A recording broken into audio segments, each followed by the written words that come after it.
आप देख रहे हैं न्यूज 18। मैं हूं आपके साथ मेनका चौधरी और इस बुलेटिन में खबर उत्तराखंड से।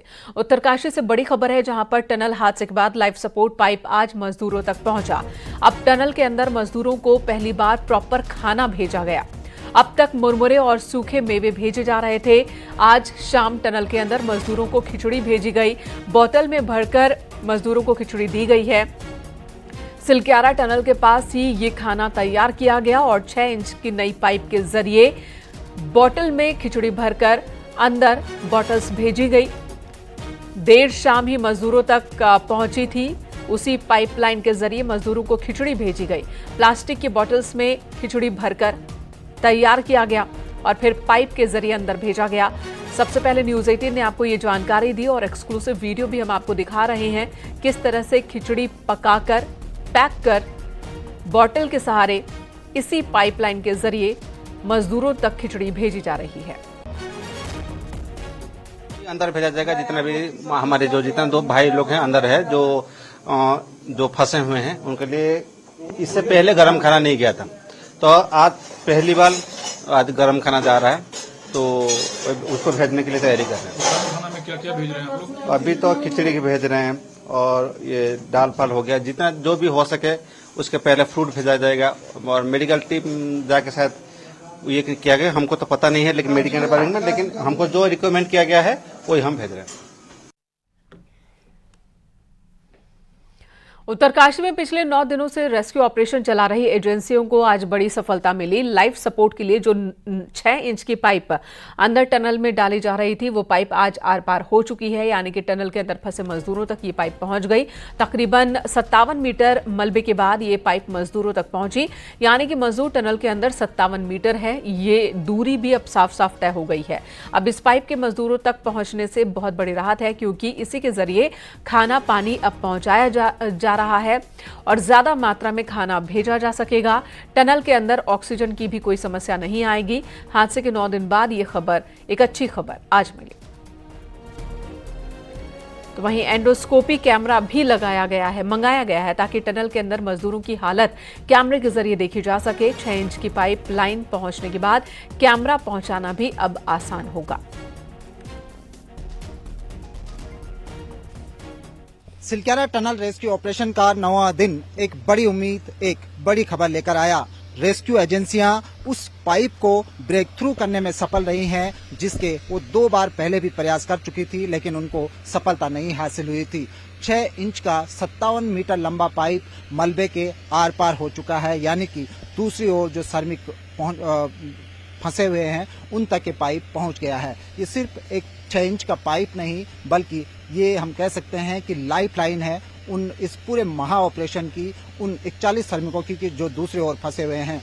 इस पाइपलाइन के जरिए जहां अब पर्याप्त मात्रा में फूड मटेरियल उन लोगों तक भेजा जा सकेगा, वहीं कम्युनिकेशन में आसानी होगी। इसके साथ साथ कुछ छोटे कैमरे भी वहां इंसर्ट किए जा सकते हैं, इस पाइप के जरिए भेजे जा सकते हैं, जिससे इन श्रमिकों को हम लाइव देख पाएंगे। इसके साथ ही इस पाइप के इंसर्ट होने से एक अलाइनमेंट भी फिक्स हो गया है कि अगर इसी अलाइनमेंट पर हम 900 मीटर के जो पाइप डाल रहे थे उनको डालें, तो वो सीधे इस मलबे के आर पार हो सकते हैं। आज जैसे ही ये पाइप ब्रेक थ्रू हुआ, इस पूरे ऑपरेशन में लगे इंजीनियरों के, श्रमिकों के चेहरे खुशी से खिल उठे। पिछले 9 दिनों में ये पहला मौका था जब ऑपरेशन साइट पर जो चेहरे मौजूद हैं, उनके चेहरों पर कोई मुस्कुराहट या खुशी की लहर देखी गई। इसके साथ ही जो तमाम एजेंसियां हैं, चाहे वो सतलुज जल विद्युत निगम हो, चाहे TSDC हो, चाहे RVNL हो, उन्होंने अपने काम में तेजी लाना शुरू कर दिया है और अगले 1 से 2 दिन में आपको इस महा ऑपरेशन में और भी तेज गति से काम होता हुआ नजर आएगा। कैमरा पर्सन संदीप नेगी के साथ सुनील नौप्रभात, न्यूज 18, सिलक्यारा, उत्तरकाशी। उत्तरकाशी के सिलक्यारा टनल में मजदूरों को निकालने के लिए आज भी ऑपरेशन जारी रहा। टनल पर हॉरिजॉन्टल और वर्टिकल दोनों तरफ से बोरिंग हो रही है। वर्टिकल बोरिंग के जरिए टनल के ऊपर पहाड़ी तक रोड पहुंचाई गई है और साथ ही बिजली सप्लाई भी पहुंच गई है। सिलक्यारा के दूसरी तरफ से भी सुरंग बनाने का काम शुरू कर दिया गया। THDC ने आज शाम पहला ब्लास्ट किया। तकरीबन 2 मीटर व्यास की 483 मीटर लंबी सुरंग बनाई जाएगी। यहां कुल मिलाकर 5 प्लान पर काम किए जा रहे हैं। 5 जगहों पर अलग अलग तरीकों से ड्रिलिंग की जा रही है और जल्द से जल्द मजदूरों को निकालने की कोशिश जारी है। तो उसके अंदर जो ये हम एक कोशिश कर रहे हैं, जैसे मान लीजिए एक एस्केप टनल की हम जब बात कर रहे हैं, तो हम एक एस्केप का रास्ता बना रहे हैं। वहाँ पे जो भूकंप की गतिविधि हुई थी, जो आवाज हुआ था, उससे सारे लोग भयभीत हैं। इनफैक्ट आधे से ज्यादा मजदूर बाहर हैं, वो आना भी नहीं चाहते हैं। तो जो लिमिटेड मजदूर हैं, उनकी सुरक्षा के लिए, उनके कॉन्फिडेंस लेवल के लिए हम एक वहाँ से कलवर्ट्स और ये लगा के साइड से एक पूरी टनल सी बना रहे हैं, ताकि अगर कुछ इवेंचुअलिटी हो तो वहाँ से इनको भी निकाला जा सकते हैं। अब 5 तरह के वो प्लान क्या हैं जिन पर काम चल रहा है, आगे बढ़ाया जा रहा है, ये भी हम आपको बता देते कि 5 प्लान्स हैं क्या। रेस्क्यू ऑपरेशन के रास्ते कौन कौन से हैं। पहला प्लान, ओएनजीसी बड़कोट साइट से 24 इंच की वर्टिकल ड्रिलिंग करेगा और इसके जरिए ओएनजीसी के ड्रिलिंग हेड ने ऑपरेशन साइट पर पहुंचकर सर्वे भी किया। ओएनजीसी मंगलवार को प्रशासन को अपनी रिपोर्ट सौंप देगा, जिसके बाद बीआरओ ड्रिलिंग पॉइंट तक रोड बनाने का काम शुरू कर देगा। दूसरा प्लान है, सिलक्यारा साइट पर आरबीएनएल 6 इंच की वर्टिकल ड्रिलिंग करेगा। बीआरओ यहां तक सड़क पहुंचा चुका है। इस पॉइंट पर इलेक्ट्रिक कनेक्शन भी पहुंचा दिया गया। आरबीएनएल 26 नवंबर तक यहां ड्रिलिंग कंप्लीट कर देगा। वहीं तीसरे प्लान की अगर बात की जाए, तीसरा प्लान है, सिलक्यारा साइट पर आरबीएनएल 170 मीटर हॉरिजॉन्टल टनल बनाएगा और इसके लिए मंगलवार शाम को 4 बजे नासिक से बाय एयर जॉलीग्रांट एयरपोर्ट पर मशीनें पहुंच जाएंगी और 23 नवंबर तक ये मशीनें साइट पर इंस्टॉल कर दी जाएंगी। इस बीच मंगलवार को इसके लिए प्लेटफॉर्म भी तैयार कर दिया जाएगा। हॉरिजॉन्टल ड्रिलिंग के लिए पानी की आवश्यकता होती है और इसके लिए जल संस्थान ने काम करना शुरू कर दिया है। चौथी प्लानिंग क्या है ये भी बता देते हैं। यहां पर है कि बड़कोट साइड यानी कि दूसरी तरफ से टीएचडीसी टनल के एंड पॉइंट से बाकी बचे 483 मीटर में 2 मीटर व्यास की माइक्रो टनलिंग का काम शुरू करेगा, यानी कि दूसरी तरफ से भी टनल बनाने का काम शुरू कर दिया गया है। इसके जरिए टीएचडीसी ने सोमवार देर शाम को पहला ब्लास्ट किया और 5वां प्लान है, सिलक्यारा साइट पर एसजेवीएनएल और एनएचपीसी मंगलवार सुबह से 1.2 मीटर व्यास की वर्टिकल टनल की बोरिंग शुरू करेगा और इसके लिए साइट पर ड्रोन भेजे गए हैं। मंगलवार सुबह तक सेना के 20 स्किल्ड जवान भी स्पॉट पर तैनात कर दिए जाएंगे।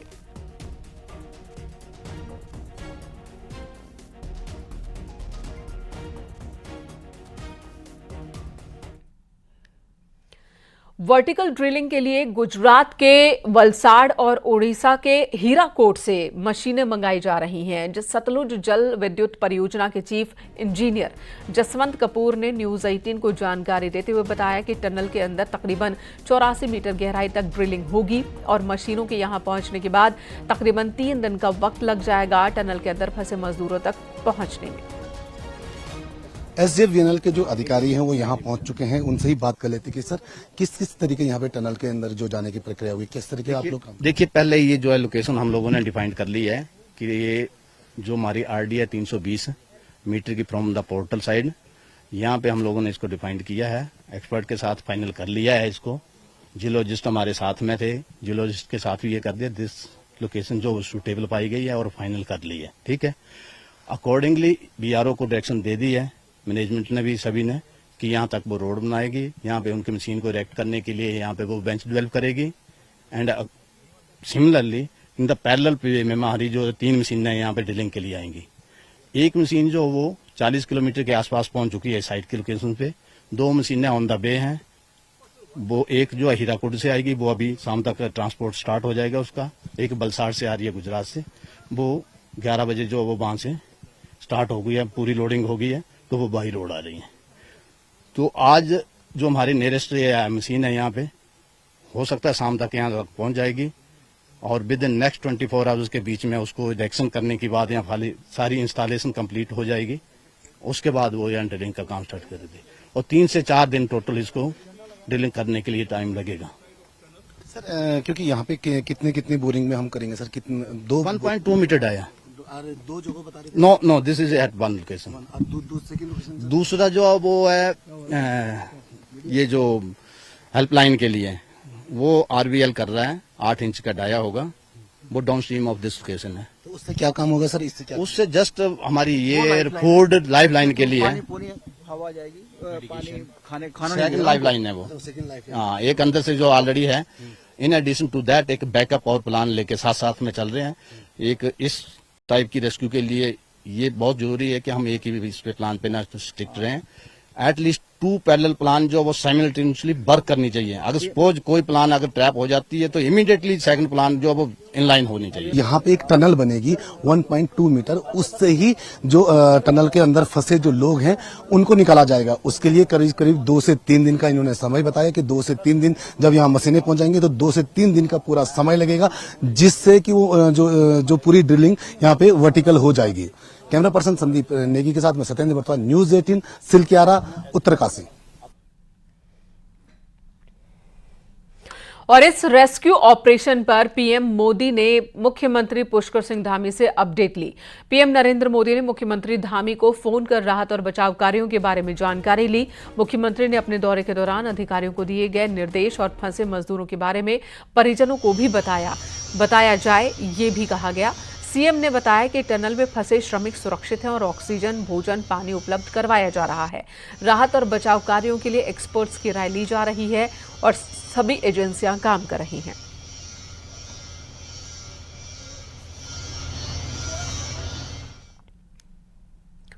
इधर बीजेपी ने अपने SC/ST सम्मेलन की नई तारीखें घोषित कर दी हैं। अब बीजेपी कुमाऊं और गढ़वाल में अलग अलग सम्मेलन करेगी। गढ़वाल में अनुसूचित जाति का सम्मेलन 30 नवंबर को देहरादून में होगा, तो कुमाऊं का सम्मेलन 2 दिसंबर को हल्द्वानी में होगा। वहीं अनुसूचित जाति के लिए गढ़वाल का बीजेपी सम्मेलन 1 दिसंबर को विकासनगर, वहीं कुमाऊं का नानकमत्ता में आयोजित होगा। बीजेपी प्रदेश प्रभारी, संगठन पदाधिकारियों के साथ ही केंद्रीय मंत्रियों से भी इसके लिए वक्त लिया जा रहा है। नवंबर को देहरादून में गढ़वाल संभाग का और 2 दिसंबर को कुमाऊं संभाग का हल्द्वानी में। इसमें हमारे केंद्र के अधिकारी हैं, पदाधिकारी हैं, केंद्रीय मंत्रियों की भी इसमें आने की संभावना है। इधर बीजेपी के पूर्व प्रदेश अध्यक्ष और डीडीहाट के विधायक बिशन सिंह चूफाल ने कांग्रेस विधायक मयूख मेहर पर निशाना साधा। चूफाल ने कहा कि कांग्रेसी विधायक मयूख मेहर 2012 से 17 तक के कार्यकाल में डीडीहाट में विकास कार्य करवाने का दावा कर रहे हैं। अगर उनकी सरकार में विपक्षी विधायकों के क्षेत्र में काम हुए तो आखिर ऐसी क्या वजह रही कि मयूख मेहर अपनी विधानसभा में हवाई सेवा संचालित नहीं करवा पाए। साथ ही चूफाल ने कहा कि पूर्व की कांग्रेसी सरकार ने उनके साथ बदले की भावना से काम किया था, जिस कारण उन्हें काफी दिक्कतों का सामना भी करना पड़ा था। आपने सारे काम जब डीडीहाट के किए, मुंशियारी, धारचूला का भी, आप बेदा का भी जिक्र कर रहे थे। अभूतपूर्व काम हुआ करता। अभूतपूर्व का तो होता है न भूत न भविष्य, लेकिन न भूत भविष्य काम कर रहे थे तो उसमें आपने याद क्यों नहीं आई आपकी नैनी सैनी हवाई पट्टी की सरकार आपकी थी, आप सब कुछ काम कर सकते थे। देहरादून से बड़ी खबर है। यहां गहनों के शोरूम में लूट के मामले में मुख्य आरोपी प्रिंस कुमार के भाई को पुलिस ने गिरफ्तार किया है। प्रिंस कुमार के ममेरे भाई सुड्डू को पुलिस ने गिरफ्तार किया। बिहार के रहने वाले सुड्डू कुमार से पुलिस ने एक तमंचा, 2 जिंदा कारतूस बरामद किए। देहरादून के सहसपुर में रामपुर पीठ सारना नदी के पास से उसे गिरफ्तार किया गया। आरोपी लूट के लिए देहरादून आया था। इससे पहले गहनों के शोरूम में तकरीबन 20 करोड़ की लूट हुई थी, जिसमें अब तक मुख्य आरोपी पकड़ से दूर ही है।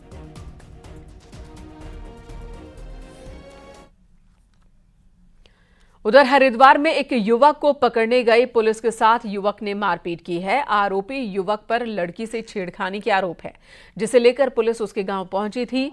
तभी पुलिस कर्मचारियों के साथ युवक की पहले बहस हुई और उसके बाद हाथापाई शुरू हो गई। काफी देर तक हंगामा चलता रहा। आरोपी युवक न सिर्फ पुलिसकर्मी पर हाथ उठाता रहा, बल्कि काफी देर तक गालियां देता रहा। गालियों के साथ मारपीट का ये वीडियो वायरल हो रहा है। आरोपी ने भागने की भी कोशिश की, लेकिन पुलिसकर्मियों ने उसे पकड़ लिया। पुलिस युवक को गिरफ्तार कर थाने ले आई। भारत से किसी महिला के साथ अभद्र व्यवहार करने की, तो उस संबंध में जो हमारी चेतक कर्मी हैं वो मौके पे गए थे और जो उसमें पीड़िता थे, जिसने उसका नाम बताया था सौरभ सन ऑफ मांगेराम, उसके द्वारा पुलिस को समझाया बुझाया जा रहा था और हिदायत दी जा रही थी, तो उसने जो है आक्रोशित होकर पुलिस पे हाथ छोड़ने का कृत्य किया।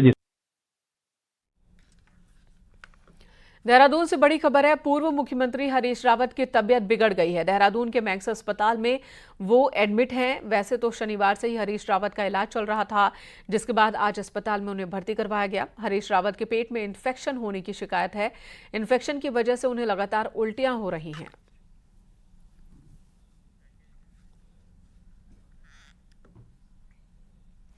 पिथौरागढ़ में सेना और स्थानीय लोगों के बीच अक्सर ही टकराव की स्थिति दिखती है। ये टकराव कभी रास्तों को लेकर गहरा जाता है तो कभी जमीन के मालिकाना हक को लेकर। कई बार दोनों पक्षों में तल्खी नजर आती है और ऐसे में अब जनप्रतिनिधि भी इस मुद्दे पर खुलकर बोल रहे हैं। पिथौरागढ़ उत्तराखंड का इकलौता ऐसा जिला है जिसकी सीमाएं दो देशों से मिलती है। चीन और नेपाल से सटे इस जिले में सुरक्षा के भी व्यापक इंतजाम हैं। मुख्यालय से लेकर लिपुलेख बॉर्डर तक सेना की छावनियां हैं।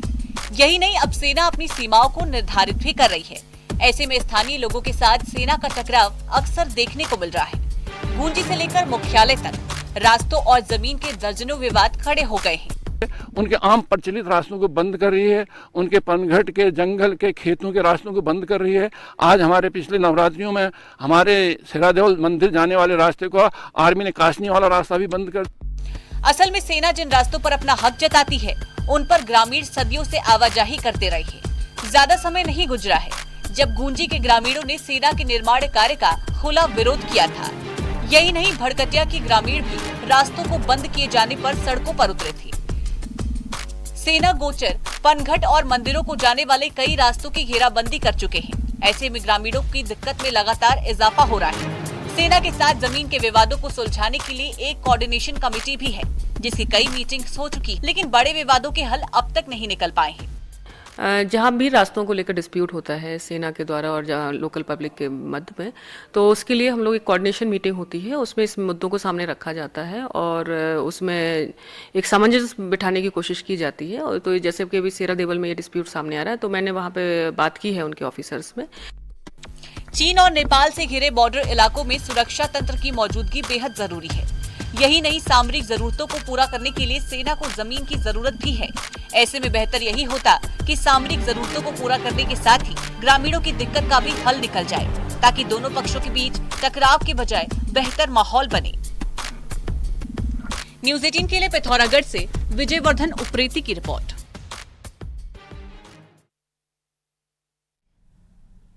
इधर बद्रीनाथ धाम के कपाट बंद होने के तीसरे दिन आदिगुरु शंकराचार्य जी की पावन गद्दी और गरुड़ जी जोशीमठ के नृसिंह मंदिर पहुंचे, जहां विशेष पूजा अर्चना के बाद गद्दी पौराणिक मठ में विराजमान कर दी गई।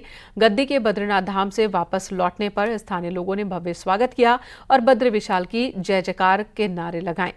शीतकाल में 6 महीने आदि गुरु शंकराचार्य जी की पावन गद्दी और गरुड़ की पूजा नृसिंह मंदिर में ही होगी और जब अगले साल बद्रीनाथ धाम के कपाट खुलेंगे तब आदि गुरु शंकराचार्य जी की पावन गद्दी और गरुड़ की डोली बद्रीनाथ धाम वापस जाएगी।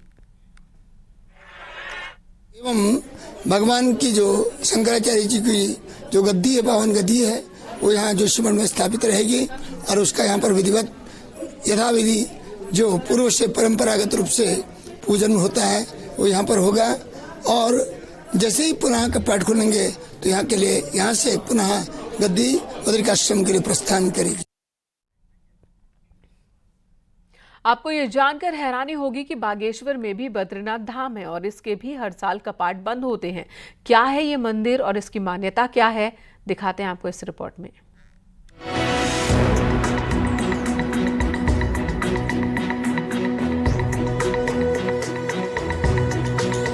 बागेश्वर की कांडा में भी बद्रीनाथ धाम का एक काफी पौराणिक मंदिर है। मंदिर में भगवान विष्णु की काफी पुरानी प्रतिमा है, काफी पुरानी मूर्तियां हैं। स्थानीय लोगों के मुताबिक मंदिर की सही देखरेख और रख रखाव के अभाव में यहाँ से कई ग्रेनाइट की मूर्तियां चोरी हो गयी, लेकिन अब भी यहाँ पर भगवान विष्णु की कई आकर्षक मूर्तियां मौजूद हैं। मंदिर में जो है बुनियाद बनने के लिए खुदाई शुरू करी, नया मंदिर बनाने के लिए, तो इसमें हमको पुरानी मूर्तियां मिली जो कई टूटी हुई थी, कई साबुत भी निकली और इसमें चक्र भी निकले और इसमें जो है पूरे पिलरों में लोहे के अंकुश भी लगे हुए थे। तो हमको ऐसा लगता है कि ये मंदिर हमारा काफी प्राचीन रहा होगा। बागेश्वर की इस बद्रीनाथ धाम की मूर्तियां अपनी पौराणिकता की गवाह है। साथ ही कई किलोमीटर में फैला एक गांव भी है जिसका नाम नारायण गुट है। इस मंदिर में भी हर साल अखंड रामायण और विशाल भंडारे के बाद कपाट शीतकाल के लिए बंद कर दिए जाते हैं। कहा जाता है जो बुजुर्ग और बेसहारा लोग चमोली की बद्रीनाथ मंदिर का सफर तय नहीं कर सकते हैं, वो कांडा के इस बद्रीनाथ मंदिर में भगवान विष्णु के दर्शन करते हैं। ये स्थापना तब हुई जब बद्रीनाथ धाम की स्थापना हुई थी। उसके साथ साथ यहाँ पर बद्रीनाथ और केदारनाथ की भी स्थापना की गई और वही फल, जो फल बद्रीनाथ में जाके भक्तों को मिलता है, वही फल यहाँ पर भी प्राप्त होता है। पहले ज़माने में यहाँ जो है काफ़ी पूजा अर्चनाएँ यहाँ होती होंगी। बीच में जो है यहाँ ये मंदिर भूस्खलन के कारण, दब जाने के कारण लगभग इसकी मूर्ति सब बंद हो गई थी। लगभग 20 साल पहले ये मंदिर पुनः स्थापना यहाँ पर की गई। पहाड़ में आज भी कई ऐसे स्थान हैं जिन पर ना प्रशासन की नजर पड़ी है और ना ही लोगों की। ऐसे में जरूरत है ऐसी जगहों को सामने लाने की, जिससे कई सुलझे अनसुलझे रहस्य तो खुलेंगे ही, साथ ही पर्यटन के नए क्षेत्र भी दुनिया के सामने आएंगे। न्यूज़ 18 के लिए बागेश्वर से सुष्मिता थापा की रिपोर्ट।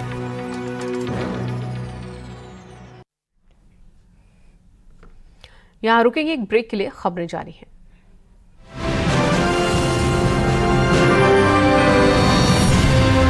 हरिद्वार के बीएचईएल क्षेत्र में इन दिनों गुलदार का आतंक बना हुआ है। यहाँ बीएचईएल के सेक्टर 1 के मकान के आसपास एक मादा गुलदार डेरा डाले हुए है। कई बार गुलदार को यहाँ चहलकदमी करते देखा जा चुका है, जिसकी वजह से स्थानीय लोगों में दहशत है। वन विभाग और राजाजी टाइगर रिजर्व की ओर से गुलदार को पकड़ने के लिए पिंजरा लगाया गया, हालांकि अभी तक गुलदार पकड़ में नहीं आ सका है।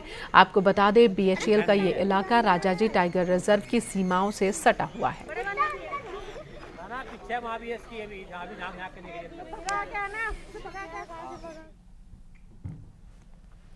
भारतीय टीम के पूर्व कप्तान महेंद्र सिंह धोनी पहाड़ से रांची लौट चुके हैं। पिछले 3 दिनों में नैनीताल घूमकर आज धोनी वापस लौटे।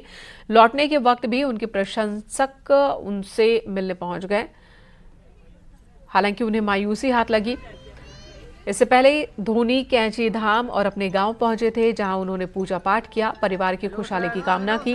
पहाड़ी यात्रा के दौरान धोनी अपनी पत्नी साक्षी और अपने दोस्तों के साथ दिखे।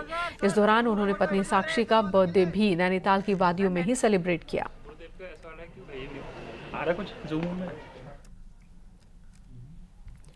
यहां रुकेंगे एक और ब्रेक के लिए, खबरें जारी हैं न्यूज़ 18 पर।